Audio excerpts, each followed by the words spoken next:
ఇప్పుడు ధర్మరాజు మనసులో ఒక చిన్న ఆందోళన ఏమిటంటే భీమసేనుడు 24 మంది దుర్యోధనుడు తమ్ముళ్ళని చంపాడు. అంటే రేపొద్దున ఎలాంటి ఒక వ్యూహంతో భీష్మాచార్యుల వారొస్తారు, ద్రోణాచార్యుల వారొస్తారనేది. ఎందుకంటే ధర్మరాజు ఒక తండ్రి పాత్ర పోషించే వ్యక్తి కాబట్టి ఆయన ఈ ఆనందం తర్వాత రేపొచ్చే ఒక పరిణామం ఎలా ఉంటుందో అని ఒక ఎక్స్క్లమేటరీ మార్కుతో ధర్మరాజు ఉన్నట్టుగా చెప్తుంది. ఇటువైపు పాండవుల వైపు ఈ కోలాహలం జరుగుతుండగా ఇప్పుడు కౌరవుల వైపు విషాదం మెలకొంది. భయంకరమైన విషాదం కౌరవుల వైపు ఉంది. ఇప్పుడు దుర్యోధనుడి కోపం తగ్గట్లేదు. దుర్యోధనుడు చాలా ట్రామాకి గురయ్యాడు. ఎందుకంటే చిన్నప్పటి నుంచి భీమసేనుడు దుర్యోధనుడు తమ్ముళ్ళని డామినేట్ చేస్తూనే ఉన్నాడు.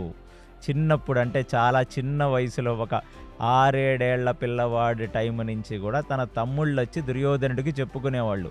ఇవాళ భీమసేనుడు మమ్మల్ని నీళ్ళల్లో ముంచాడు, ఇవాళ భీముడు మేము పళ్ళెక్కుతుంటే ఆ చెట్లని మొదల్లో కదిపాడు, మేమందరం కింద పడ్డాం, ఇవాళ మాకు ఇక్కడ గాయం అయింది, అది భీమసేనుడు వల్లే అయ్యింది అని చెప్తూ ఉండగా ఆ దుర్యోధనుడు భీముడి పట్ల ఒక వైర్యాన్ని, ఒక కోపాన్ని పెంచుకుంటూ వచ్చాడు అతను.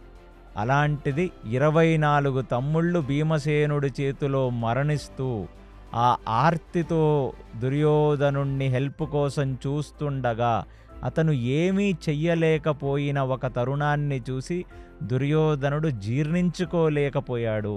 విపరీతమైన క్రోధంతో ఉన్నాడు. ఒక రకమైన డిప్రెషన్లో కూడా ఉన్నాడు. ఆ 24 మంది తమ్ముళ్ళ శవాలని తీసుకొని వచ్చి ఆ దుర్యోధనుడు పక్కన పెట్టారు. వాళ్ళకి దాన సంస్కారాలు జరిపారా జరపలేదా అనేది మీ యొక్క ఆలోచన విధానానికి వదిలేస్తున్నాను. ఎవరికి నచ్చినట్టు వాళ్ళు ఊహించుకోండి. ఇప్పుడు దుర్యోధనుడు భీష్ముడి దగ్గరికి, భీష్ముడున్న క్యాంపులోకి నడుచుకుంటూ దుర్యోధనుడు వెళ్తాడు.